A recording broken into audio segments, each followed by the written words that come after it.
This is KGW News at Sunrise. This morning on Sunrise, a wildfire in eastern Oregon grows to 10,000 acres. What the state is currently doing to protect the communities affected. Plus, people are very sad and frustrated and just want things to be better. That Providence nurse is sharing her experience as almost 2,000 nurses prepare to strike early next week. This could impact 3 Providence facilities. What the health system is doing to make sure it can still treat patients. And this morning, you've ever heard the name John Day here in Oregon? Well, there's a city, a river, national park that holds that same name. Well, coming up, I'll tell you who John Day was and the situation he faced that helped earn the river its name. It's the latest in our series we call What's in a Name?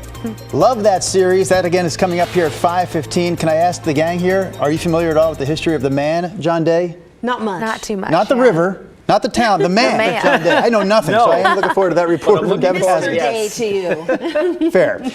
Today, by the way, is Wednesday. Chris McGinn is still in for Rod Hill this morning. Day. Oh, Yes. yeah, that's right. Happy A lot of Flag days Day. going on today. A lot of days going on today. All right, let's show you about today here in the Rose City. Well, first, we'll take you out to the Dalles because this is one of the only cameras that I can see that is somewhat clear, right? The live look from Oregon's Veterans Home in the Dalles. Camera bopping around in the breeze. It's still a breezy day on that side of the state. Meanwhile, to the North Oregon coast, Astoria kind of socked in with some clouds and some drizzle there. You can see the Megler Bridge there in the foreground. And here's the Wells Fargo sky camera. The clouds have moved in. It's 57 degrees last check at PDX. And the plan for today, widespread clouds for the first part of the day. We may even squeeze out some patchy drizzle. Clouds will be slow to clear, but we should see some afternoon sunshine. That said, highs stay in the 60s this afternoon, guys. All right, Chris, thank you. Our top story this morning is the Hat Rock fire in eastern Oregon. It's already burned 10,000 acres and it's growing. Let's take a look at the area we're talking about this morning in Umatilla County, just east of Hermiston. So that's where the fire is located, and there's now a level 3 go now evacuation order in place for the Juniper Canyon area. There's also a level 2 get ready notice in place for several communities in that area north of Highway 37. Governor Tina Kotek has declared an emergency to get resources to the area faster. The state fire marshal is sending in 6 task forces to help manage the fight. Yesterday, the weather made their job even more challenging after gusty winds and heavy smoke grounded air support. Now, if you're in the area, the Umatilla County Sheriff's Office is the agency issuing those evacuation notices. You'll want to check its Facebook page for updates.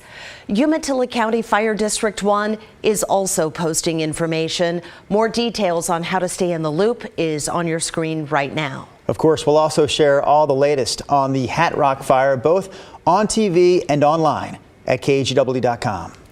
It is Smoke Ready Week in Washington, and with more wildfires starting to pop up lately, state health officials want you to start preparing now. One easy way, stay up to date on your forecast and air quality index. That means limiting time outside when it's smoky and using a HEPA filter to reduce indoor air pollution. Now, the state ecology department says wildfire smoke is so bad for you because it often contains tiny particles of metals, soot, and dirt that can get deep into your lungs. Both Oregon and Washington have air quality monitoring apps. Developing this morning, we are keeping a very close eye on some local Providence hospitals where nurses are preparing to strike next week. They're asking for a better contract, but Blair Best takes a look at the potential impact on patients. 9 months of contract negotiations ending in a looming strike. It's what nearly 2,000 nurses at some Providence hospitals are calling a last resort. People are very sad and frustrated and just want things to be better. Nurses are fighting for stronger benefits, including paid sick time, hazard pay, and increased wages. It's a huge slap in the face, especially for the longer serving nurses. Like Kimberly Martin. Oh, I can't tell you how disappointed. I've been with the Sisters of Providence for over 30 years. And I've just really noticed a change in their stance toward their employees. Providence management was unable to talk with KGW on camera Tuesday, but sent a statement instead, saying they're waiting until the strike is over to continue negotiations. The strike is expected to start next week and last 5 days. I think the biggest effect we could have is if they sat down and negotiated with us. An important note here is that during a strike, there will be less staff, so the hospitals are preparing for that impact, meaning that some services will be limited or closed. But this only affects services at Providence Portland, Seaside, and Providence Home Health and Hospice. Providence is in the process of bringing in travel nurses for next week, saying a strike could jeopardize some patients' care, like this couple who have been Providence Portland patients for 10 years. It would be affected if, I had an emergency or something like that and there's no nurses. But I think management needs to seriously take into consideration what the nurses want. It will put a strain on the hospital and the community. And the nurses have been feeling the strain, and we hope that they take steps to avoid that. Blair Best, KGW News.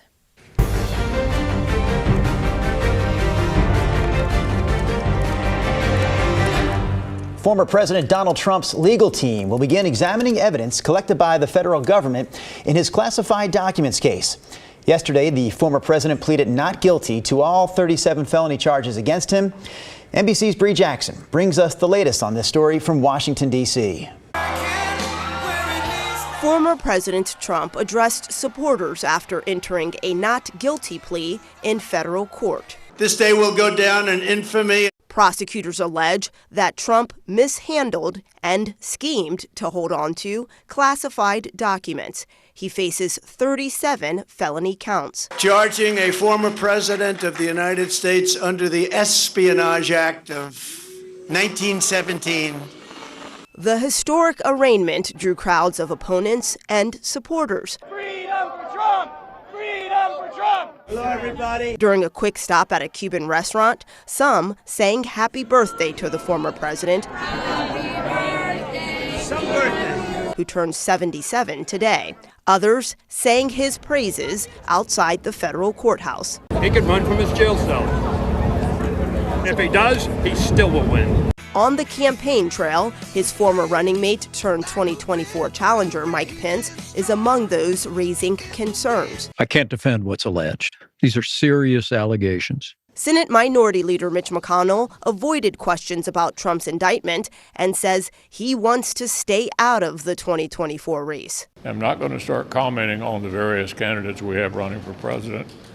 There are a lot of them. It's going to be interesting to watch. People across the world are watching and waiting to see how the legal cases against the now twice indicted former president play out. In Washington, Bree Jackson, NBC News. And here closer to home, the Hawthorne Bridge back open this morning after a brief closure yesterday afternoon. The bridge was closed for about an hour and a half. Multnomah County officials say they had to do an emergency repair after a test lift. All right, let's talk weather this morning because my head is spinning a little bit. It was just this weekend, right, that we were up near 90 or 90? 89 and now on Monday. Still in the 60s? Not going to get out of the 60s today. Wow. Summer arrives next week. What? And it may be quite cool for the first week of summer. So that's kind of the... I'll never complain about that, by the way. Well, we know what summer can do around here. So yes, the longer we can stave off the prolonged hot, dry conditions, I think most folks will be a fan of that. So you're probably a fan of this. Here's the latest outlook from the Climate Prediction Center. This is for June 19th through the 23rd. Of course, the first day of summer next Wednesday, right? June 21st, a week from today. Pretty high confidence of below average temperatures here for basically the Rockies and points west, right? And along with that will come a couple of chances of rain. So more good news as the Pacific Northwest doesn't see any intense heat building in the next little while. I did want to kind of focus on Father's Day weekend here. Saturday, we get a push of onshore, marine air, and that could come with some sprinkles in the higher terrain of the Cascades and maybe at the Coast Range. And then Sunday, our models have really dialed in on Sunday being potentially a pretty wet day here across the region, and the showers will probably linger into Monday and Tuesday. So with that being said, suddenly the last couple of days of spring and the first couple of days of summer could be kind of wet. Check this out. Maybe half an inch plus of rain up and down the I-5 corridor if this materializes. Now, this is days out, but the point is we're not going to be 95 to 100 degrees for the first 6-8 days of summer, right? I'll tell you that right now. All right, 57 degrees last check at PDX. Today, after a good push of marine air came inland yesterday, we're still kind of feeling the effects of that with the cloud cover across the region. We may even see some sprinkles early this morning. Clouds will dissipate this afternoon. We'll finish the day with sunshine, and then we'll do the same thing again tomorrow with clouds working their way in overnight, early tomorrow morning, and then they'll fade during the afternoon, leaving us with more sunshine on Thursday afternoon as well. Wind gusts still an issue through the Columbia River Gorge and out towards the Hat Rock Fire out in Umatilla County. We'll still have west wind gusts out there on the order of about 30 miles an hour today. Unfortunately, no rain in sight for them, not for the next couple of days. Up and down the I-5 corridor, temperatures again holding in the upper 60s today. That's my forecast, 68 with morning clouds and then afternoon sunshine. We warm it up a little bit, 75 on Thursday, upper 70s with a mostly sunny sky on Friday, and then the weekend, we do have rain chances then arriving on Sunday and probably into the first part of next week. Brenda? All right, thank you, Chris. Coming up, how one man's unfortunate encounter helped name the John Day River. It's our latest story in a series we call What's in a Name.